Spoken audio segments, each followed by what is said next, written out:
مسجد نبوی دھماکے کی آواز آئی. فرمایا جانتے ہو صحابہ یہ آواز کیسی تھی؟ عرض کی اللہ رسول بہتر جانتے. فرمایا 70 سال پہلے جہنم میں پتھر پھینکا تھا، آج گہرائی میں پہنچا ہے. جہنمی کو جو سب سے ہلکا عذاب ہوگا نا، اس کے پاؤں میں آگ کے جوتے پہنائے جائیں گے. فرمایا اس کی تپش حرارت اتنی ہوگی کہ دماغ پگھل کے ناک اور کانوں کے راستے باہر آ جائے گا. جہنمی جہنم میں 70 سال تڑپے گا، پیاس پیاس کہے گا، لیکن کوئی اسے پانی نہیں پلائے گا. 70 سال پیاس کے لیے تڑپنے والا، پھر دروغہ جہنم اسے سختی سے کہے گا کیا ہے تمہیں مسئلہ؟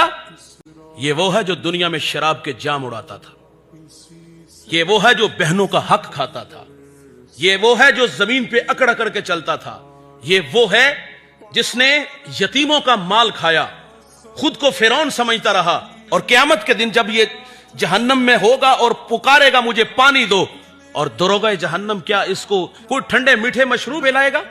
نہیں میرے بھائی، جہنمی کو جو پانی دیا جائے گا نا، وہ جہنمیوں کی پیپ ہوگی، اور اس کی تپش اتنی ہوگی جب وہ پیالہ قریب کرے گا نا، منہ کی چمڑی اتر کے پیالے میں گرے گی، پیے گا تو انتڑیاں کٹ کے باہر آ جائیں گی.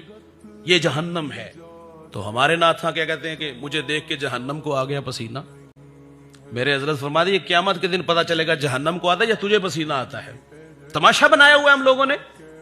ہم لوگوں کو بے نیازی کا درس دیتے ہیں. یار حضور تو امت کو تعلیم دیتے ہیں کہ صبح اور شام فرمایا 7 مرتبہ اللہم اجرنی من النار.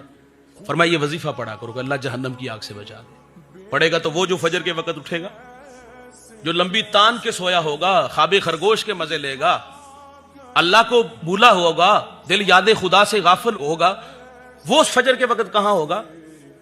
تو حضور نے یہ وظیفہ ارشاد فرمایا صبح و شام، یعنی فجر اور مغرب میں فرمایا یہ وظیفہ پڑھا کرو کہ اللہ جہنم کی آگ سے بچا لے.